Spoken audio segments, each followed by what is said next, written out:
Tomorrow night at 7 o'clock. Head to D.C. now. Our friend Tucker Carlson picks it up from here. Thanks for being here, everybody. Have a good night.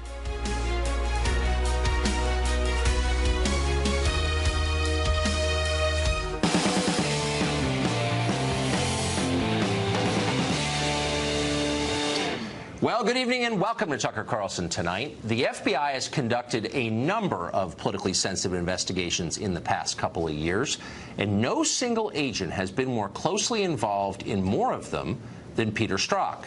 Strzok helped lead the investigation into Hillary Clinton's email server. He was personally responsible for changing then-Director Jim Comey's finding in that case from what it was originally, gross negligence, to the much less serious, extreme carelessness.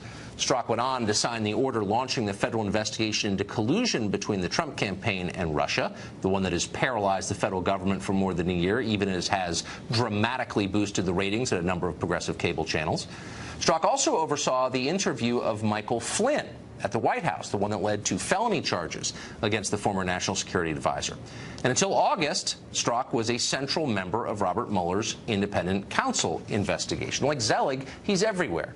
Peter Strzok is a major figure in American political history. His fingerprints are all over events that will likely send people to prison, events your grandkids will be learning about years from now. So it is vital that Peter Strzok's ability and his integrity are beyond question. Unfortunately, we are no longer convinced of either one, with evidence. Yesterday, Fox News obtained copies of the famous text messages that Strzok sent to his mistress, Lisa Page, the ones that got him kicked off the Mueller probe last summer. They're devastating. In one exchange from August of 2016, Page told Strzok, quote, "Maybe you're meant to stay where you are at the FBI because you're meant to protect the country from that menace." Now, what menace would that be?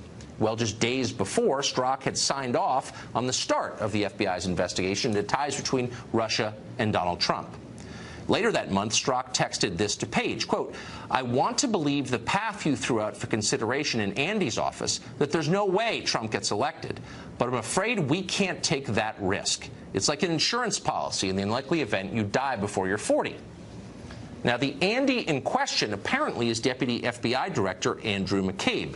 McCabe, you'll remember, came under fire when his wife accepted hundreds of thousands of dollars in political donations from Bill and Hillary Clinton's best friend, Terry McAuliffe, at the same time that McCabe himself was running the FBI's Washington office and helping to oversee the Hillary Clinton email investigation, a clear conflict. And yet, for some reason, McCabe did not recuse himself from that investigation. Now it looks like top FBI officials met in McCabe's office to plan some kind of insurance against Trump becoming president. Would that insurance include hamstringing the presidency with a politically motivated Russia investigation? We can only guess, though that would have been an effective plan. So this trove of text messages does raise deep and troubling questions about the political motivations of the leadership over at the FBI. But it also makes you wonder about the intellectual caliber of the people running that place. As you read the messages, Strzok comes off less like an incorruptible G-man of old and more like a drunk guy on Facebook. In the spring of 2016, for example, Strzok exchanged a series of strikingly banal messages with his mistress about the presidential race. Quote, "OMG, Trump's an idiot," he said in one message. "America will get what the voting public deserves." A little weird coming from a public servant. Around the time of the Democratic convention, Strzok sent this message to his girlfriend, quote, "Congrats on a woman nominated for president in a major party, exclamation point. About damn time, exclamation point. Later, he enthused that Hillary should win the 2016 presidential race, quote, 100 million to 0. During the Republican convention, Strzok ridiculed the Trump family, messaging Page in all caps, turn it on, 3 exclamation points. The douchebags are about to come out. You can tell by the excitable clapping. Keep in mind, this is the man the New York Times described as, quote, one of the most experienced and trusted FBI counterintelligence investigators. Other fawning accounts in the press painted him as a fusion of Sherlock Holmes, J. Edgar Hoover, and Batman. But when you read his text, Peter Strzok sounds a lot like the 6th host of The View. That's not good news for Robert Mueller's investigation of Russia. The legitimacy of that investigation depends upon the public's faith that the people doing it are unbiased and capable of high-level thought. One man who potentially could restore some legitimacy to this investigation is the Deputy Attorney General, Rod Rosenstein. Yet in testimony today before Congress, Rosenstein insisted that there's no problem at all. Everything is fine. Expressed concern with certain aspects of certain things done by the FBI, but in general, throughout my experience working with FBI agents over the decades, I found them to be an exceptional group of public servants, very loyal, faithful, and dedicated, and I believe some of the finest people that I know.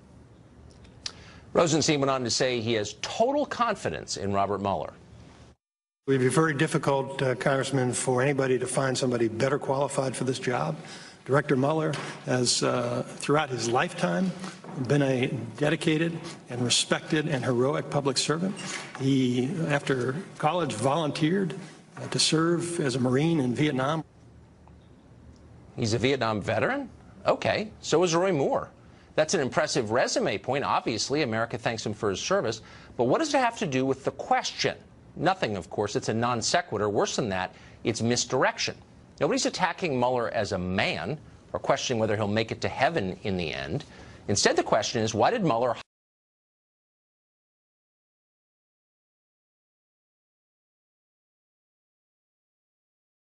for Hillary personally? Was that a wise idea? Meanwhile, why did Mueller hide the reason for Peter Strzok's demotion for so many months? And why has he consistently stonewalled Congress's many attempts to exercise its constitutional oversight of what he's doing? To answer that last question, we're happy to have Congressman John Garamendi join us. He is from California, and he's a Democrat. Congressman, thanks for coming on. Good to be with you, Tucker. So I would think that you would share my interest and everyone's interest in seeing that this investigation is not only fair, but has the confidence of the public.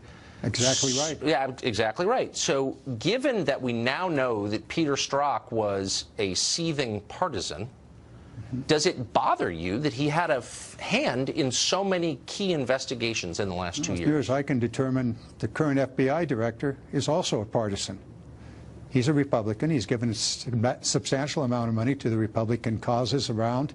And so within the FBI, there are men and women who are Democrat and Republican. I would probably, and I think you might agree with this, that the majority of the FBI team, agents and others, tend to be conservative and tend to be on the Republican side. That tends to be true. Yes, that tends to be true. Yes. And yet Robert Mueller himself was so concerned by Strzok's partisanship that he pulled him off the investigation as soon as he and sent him found down out. to HR. As soon as he found out. As soon as he found out, apparently, we're not exactly sure because he won't answer basic questions from Congress about this. He hid for months from Congress the existence of these texts. He won't answer questions like, what else did Strzok do? What else do we know about Strzok? Does it bother you as a member of Congress that the FBI is stonewalling your body's efforts to get answers? Not at all. There is a criminal investigation underway. There is an investigation of national security of extreme importance to this nation, to the future democracy and the way in which we run our elections.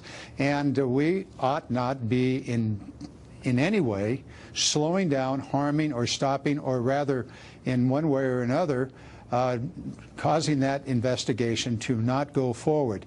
It is about our democracy, and it is about a foreign government involvement in the democracy. What it has to do with the president is just one piece of it. It's one piece, but here's one piece that we think we know, that the FBI apparently used this now famous Steele dossier. Yes.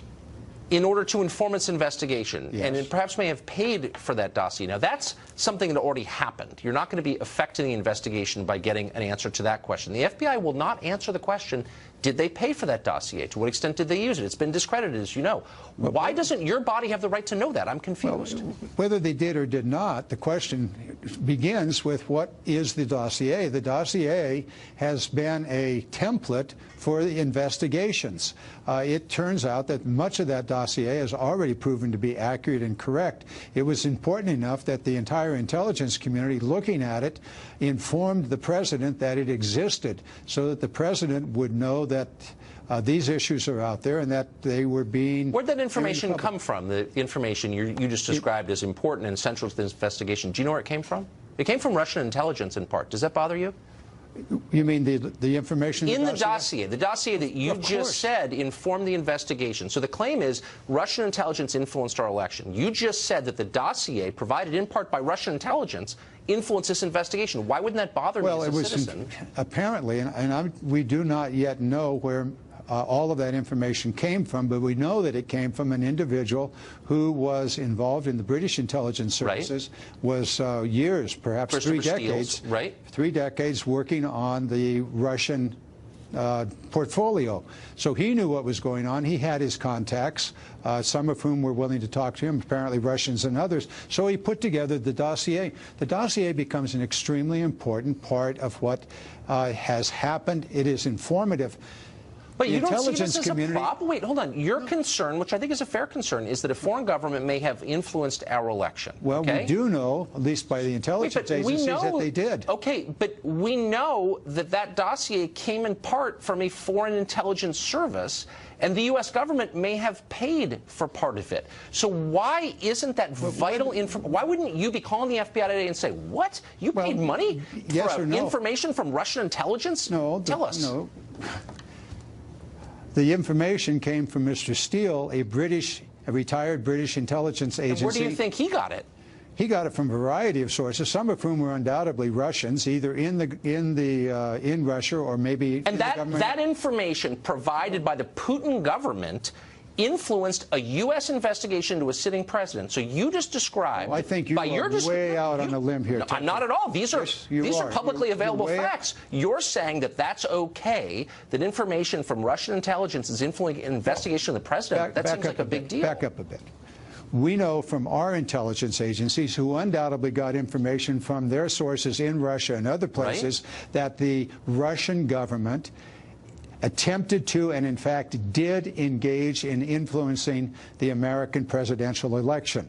We also know from our intelligence agencies, who undoubtedly got information from Russians somewhere in the government or whatever their sources may be, that not only did they attempt to influence the presidential election, they attempted to hack into our electoral process. But that's where by your own description, Russian intelligence is influencing a federal investigation into the president. Oh, you are way out on a limb. I am not out on a limb at all. No, I'm not. We know that some of that information in the dossier came from Russian intelligence. You said the dossier was a basis of this investigation. No, I said it was an element in the basis. It was a basis of it. It informed the... So, look, here's one thing we can agree on. The FBI should settle this for us. Did they pay money for that dossier? What was the extent of their contacts with Mr. Steele? Where did the information come from? Congress can't get answers to this. Why? It may be interesting, but so what? So because it would show that a foreign government is influencing a federal investigation into election officials. Back up. Seems like kind of a big deal, no? No, it's not necessarily a foreign government. What we're talking about is that the information in the dossier and the information collected by all of our intelligence agencies, some of that information undoubtedly came from sources in Russia. We do know this. We do know that from all of that gathering of information, the dossier being but one piece of it, perhaps even a small piece of it, we do know that the Russian government at the highest levels attempted and in fact did involve themselves Congress, in the which is supposed to be providing oversight of these agencies and of this process, is content to sit back and take the word of federal bureaucrats. I don't understand why. Well, you saw these hearings. They've been going on for the last... You guys could compel them to answer your questions. You could shut them down, and you should. I mean, how would... they're basically saying, we're not answering your questions, and you put up with that? You are dealing with a fly on a dog's back here. What you need to do is to take a look at the overarching issue involved here. There are things we know. All of our intelligence agencies said Russia involved itself in the American election. Our intelligence agency said that Russia hacked our electoral system unsuccessfully, at least as far as we know. They're hacking our investigation. I just want more information, and I think we can both agree. We all want information. Good. Congressman, thank you. Good to see you. My pleasure. There are plenty of other tough exchanges during that testimony on Capitol Hill. Mr. Rosenstein, here's a selection. Do you have any opinion on the lack of the fruit from the poisonous tree that might have been erased by Peter Strzok? Well, as a legal matter, Congressman, I can tell you that if evidence is tainted, then that would raise a concern for me. But typically, our cases would be prosecuted based upon witnesses and documents, and not upon the agent, unless the agent personally were a witness in the case. But that would certainly concern us if there were any tainted evidence in the case. Jonathan Turley, a professor at George Washington University Law School, and he joins us tonight. Professor, what was your take on those exchanges today? Well, we didn't learn a whole lot, did we? No, we didn't. You know, the problem is that many of these questions really don't go to witnesses. They don't go to sensitive investigatory issues. They go to the role of prosecutors. So I don't understand why some of those questions couldn't be answered. I think what we have is we have allegations on both sides of the political aisle, both involving foreign influence, both involving questions of political corruption or influence on the Department of Justice. And it seems that we're in agreement. All those are bad things. So the question is, how do we respond? And I think that it would be nice if both parties would say, all right, fine. There are so many questions here. Let's have an independent and full investigation on both sides. Let's investigate it all. Let's be transparent. Let it be independent. I think Congress can investigate the DOJ allegations. But we do need a commitment on both sides to say, at the end of the day, the American people have a right to hear it all. And we didn't get that today. And we have an obligation, I think, to preserve some public trust that our system isn't corrupt. And that, I think, is the point of the independent counsel, right? To take it out of the Department of Justice a little bit anyway, so there's no political interference. Given that, why in the world would the FBI apparently and the investigation hide these texts from Strzok, hide the news from the Congress for months that he was demoted? What would be the point of that? Well, I find that perhaps the most troubling aspect of this. There's no reason for this information to have been withheld. And I think it's an example of how agencies thumb their noses at Congress, because Congress doesn't enforce its contempt authority. Those people should have been held in contempt. Congress has a right to this information. It's our government. And these are very serious allegations. You know, when you talk about someone involved in this core investigation, we're spending millions. But more importantly, we all have a lot at stake.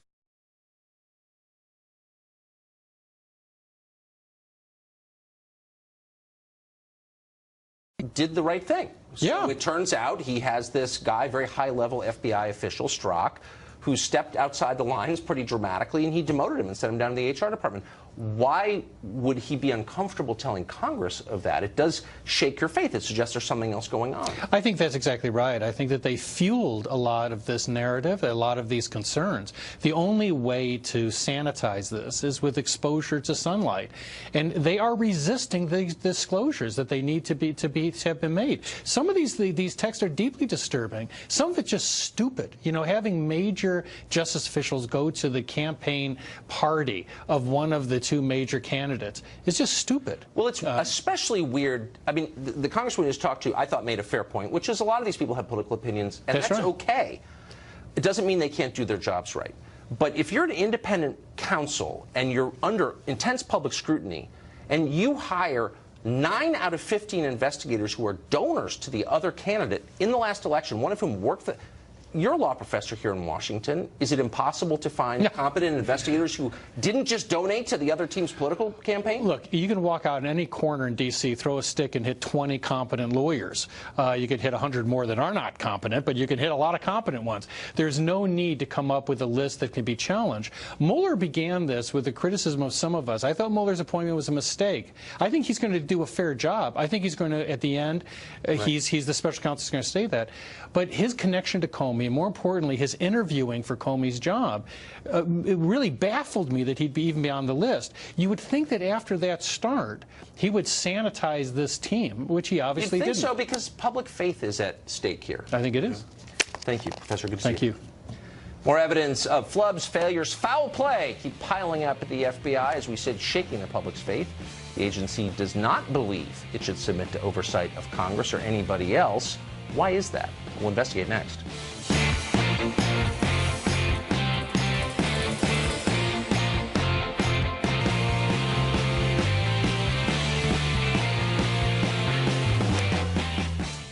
The many partisan Democrats working on Special Counsel Robert Mueller's investigation, apparently the majority of investigators, they're not the only cause for concern over at the FBI right now. Reportedly, the Bureau has acted with outright contempt for Congress, the elected body it's supposed to be subordinate to constitutionally. The FBI won't tell Congress how much it relied on the Trump dossier, for example, or whether they paid for any of it. Looks like they may have. It also took a leak to get Peter Strzok's text messages, which we now have. We can now report tonight that the FBI forced a government watchdog agency to sign a non-disclosure agreement so that it would not share information about Hillary Clinton's emails with Congress. So the FBI isn't just ignoring Congress, it's actively sabotaging them and their oversight, which doesn't seem to be allowed in a normal government. Kim Strassel, a columnist at the Wall Street Journal, has written a lot about this and joins us tonight. So, Kim, to the last point first, is that how can the FBI force a government agency to sign an NDA preventing Congress from seeing the information? I mean, is that even illegal? So as far as I know from my reporting, that has never happened before. And Congress was so unhappy about this, it sounds as though the OSC will never agree to do so again. But it's absolutely unprecedented. And what it means now is that very vital information that Congress is seeking, namely, in this case, some of the transcripts of interviews that were done with some of Jim Comey's closest associates, cannot be turned over to Congress because the FBI is forbidding the Office of Special Counsel from doing so, and they have ultimate say, which is an astonishing thing. So what's at stake here, among other things, is social rest. I mean, the whole country has to believe that the system isn't corrupt, and that when some kind of verdict, in effect, comes down, we can all accept it, like it or not. The Office of Special Counsel and the FBI are making it very hard to have faith in them. Why are they doing this? Well, one thing I want to be clear about is this particular Office of Special Counsel is the government body set up to investigate Hatch Act violations, and that is separate from Mueller's body. So that's just important for everybody to understand that. But you're right. There can be no faith right now when you see these text messages that come out, when you hear the news that one of the senior department prosecutors, his wife worked for Fusion GPS, that he was meeting with them off the grid, that one of Mueller's team members was sending obsequious emails to Sally Yates, an Obama holdover. There can be no faith. The whole reason, and I think Trey Gowdy made this point today in the hearing with Rod Rosenstein, he said the reason we have a special counsel is because the statute says that you need one when there's too big of a conflict of interest. It's to restore the public faith. Exactly. But the conflicts in this case are now bigger than the ones dealing with the Trump-Russia collusion investigation. You're going to have massive social problems if people think the system is rigged. I mean, of course. So you had a suggestion for how Congress could force the FBI to do what it's constitutionally required to do, which is disclose information in the process of being overseen by the Congress. How should Congress go about that? How should they make the FBI give up this information? Look, the White House is going to have to step in here, and there's no reason why it shouldn't. This does not require President Trump to meddle in any way with the investigation, but what it does require is the White House, whether it be the chief counsel or the president himself, needs to order the FBI either to hand over this information and cooperate with Congress, or maybe even appoint a special employee at the Department of Justice whose only job is to ensure cooperation with Congress. Because you're not going to get it from the Department of Justice or FBI. They're the fox guarding the hen house, because they're the ones with, as we saw from these texts today, with potentially damaging things to hide. It seems the whole thing seems out of control. Kim Strassel, thank you for your reporting on this and for coming on tonight. Police in Las Vegas continue to try and block information in their investigation on the shooting that took place October 1st. Why are they doing that? And what could they be hiding? That's next.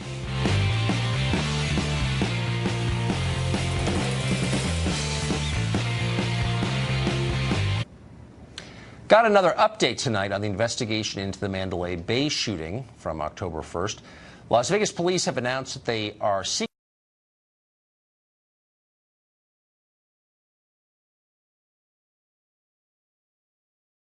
why the authorities want to keep those warrants hidden. At least officially, there are no living defendants being investigated in that case, so it doesn't make a lot of sense. We'll continue to stay on the story, and we plan to update it for you on Friday of this week, if not before. So if you're watching TV last night, you know the Republican Party suffered an embarrassing setback in the state of Alabama. Democrat Doug Jones defeated the Republican candidate Roy Moore in the special Senate election to replace Jeff Sessions. The loss means that Alabama, which the president won by 28 points last year, will have a Democratic senator till at least 2020. Are there lessons from this that we ought to be learning? Tammy Bruce is a radio host and our friend, and she joins us tonight. Hey, so, Tammy, you watched the election as carefully as anybody. What did you take away from it? Well, I took away from it, first of all, that I won't miss Roy Moore, so I'm kind of glad that that's over. At the same time, look, people are saying, oh, it was a shocker. oh, this is a sea change. This is an amazing event. It wasn't a shocker. I mean, we saw even with Roy Moore's previous elections, they were kind of close. So he's one Republican who didn't have major success in a lot of ways like President Trump did in his elections. But what we saw here, of course, and I think the biggest issue that we experienced was the lack of a unified GOP, right? Yes. You had a horrible, frankly, a horrible candidate, kind of the end result of the beginning of what Mitch McConnell did at the start. A lot of people talk about Mo Brooks. You've been hearing him brought up on occasion. Yes. And that was, you know, a candidate that would have really been good for President Trump. And yet I think it was Mitch McConnell felt that Luther Strange would be more answerable to him. So that's when Mitch McConnell first intervened and interfered. The end result, of course, as we know, was the election last night. So I think that ultimately everyone who's saying, the Democrats are saying, oh, this is a huge thing, it really isn't. Just to be clear on what you're saying, so you're saying that it was meddling by Republican leaders in Washington, right, that caused the chain of events that got us running. It still would have been very, very close. But when you're looking at Shelby saying, oh, I'm going to write people in, you know, giving people permission, like it won't necessarily, I'm not telling you to vote for Doug Jones. But in fact, I tweeted that, in fact, if you write someone in, you are effectively voting for Doug Jones. And here's the difference. I think that it reminded me of the Scott Brown win in 2010. That also was supposed to be a sea change. He wins the Ted Kennedy seat in deep blue Massachusetts. Right. Well, you know, hello, Senator Elizabeth Warren, just a couple years later. And Mr. Brown is now the ambassador to New Zealand. This is similar. Doug Jones will be a senator for about 2.5 years. Alabama will then elect a Republican for that seat. But what the Republicans and what the president must learn here is that the establishment interfered from the beginning, separate from the election last night. Right. And that caused, of course, a typical Republican debacle. And this is the lesson for the president to intervene here. It's not a sea change. I think the Democrats will make a huge mistake thinking that this can be applied to other races because it was a very unique dynamic. It was a local experience. Yeah. And in the meantime, it also won't have any long-term impact on what the Republicans need to do. But we need to look at the midterms, and I think they now have a better chance of expanding their majority in the fall if the Republican establishment wants the majority. I'm not.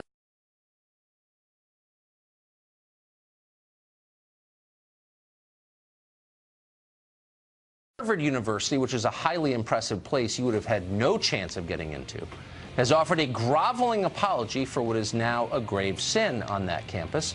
He evaluated the attractiveness of the opposite sex. That's now banned. We've got details coming up.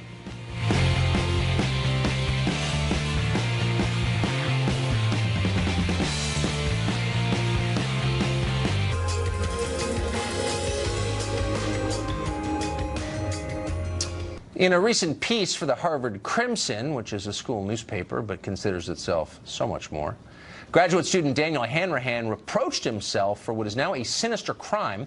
He discussed the attractiveness of the opposite sex. Hanrahan says he was out drinking during the orientation for his class last year when his fellow students raised the matter of which girls in their class were, quote, the hottest. With horror, Hanrahan says he failed to object, to declare that calling women pretty is a form of objectification that could lead to assault. Instead, he says, and I'm quoting, I uncrossed my arms, and yes, I discussed which girls were hot. Apparently, Cambridge is no better than a Boko Haram camp. Kathy Rue, founding publisher of Catalina Magazine, she joins us tonight. Kathy, you are our Sherpa, you're our Tenzing Norgay, our spirit guide into the brave new world of progressive America, into the cultural revolution now taking place. Thanks. I didn't know, so thank you for that. I didn't know that this was a crime now. Well, I mean, it's objectifying women, so that's always been a crime, to objectify women, not seeing them as intelligent creatures, intelligent people that they are, but to see them at Harvard as just hot, I mean, that's not right. Well, how about if a woman is intelligent? Not all people are intelligent, by the way. Some are, some aren't. Same with men, right? Right.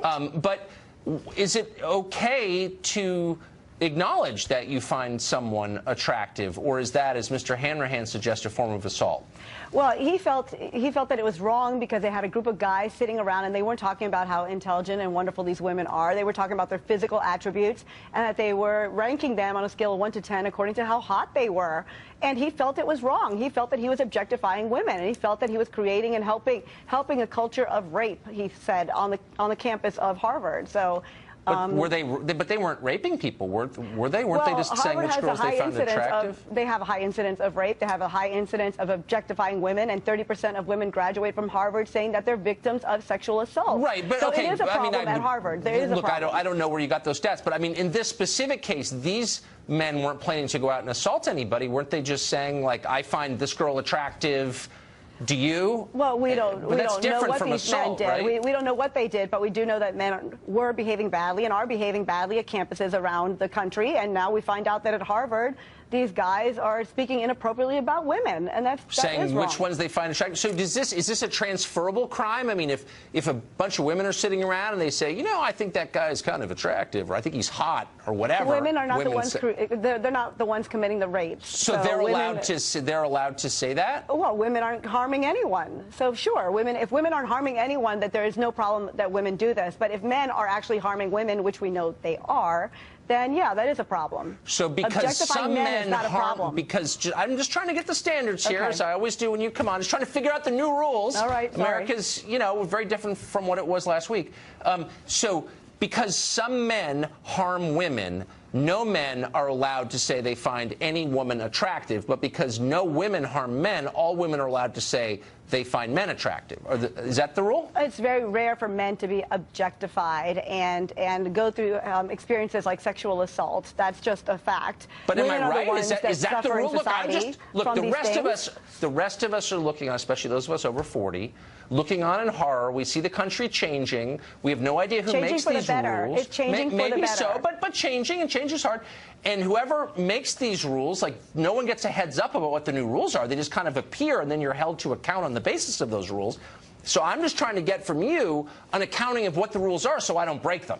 Well, the rules are, society is dictating the rules right now, not the law, but society is dictating the rules, and society is saying that men can't get away with this kind of human behavior anymore. Who's society? It's unacceptable. But who's in charge? Is there like a basement room somewhere where a bunch of like people who are somehow in charge are writing these rules? Women are speaking up. There's a movement going on. We have the Me Too, hashtag Me Too movement that's going on. So women are speaking up, and we're holding men to a higher standard. We're letting them know that they can't get away with this anymore. You can't get away. But I wonder, okay, look, by the way, just to be totally clear, as always, I couldn't be more opposed to assaulting or hurting women. I have, 4 in my own house who I love more than anything. I know. So, of course. It's not you. But I just want to...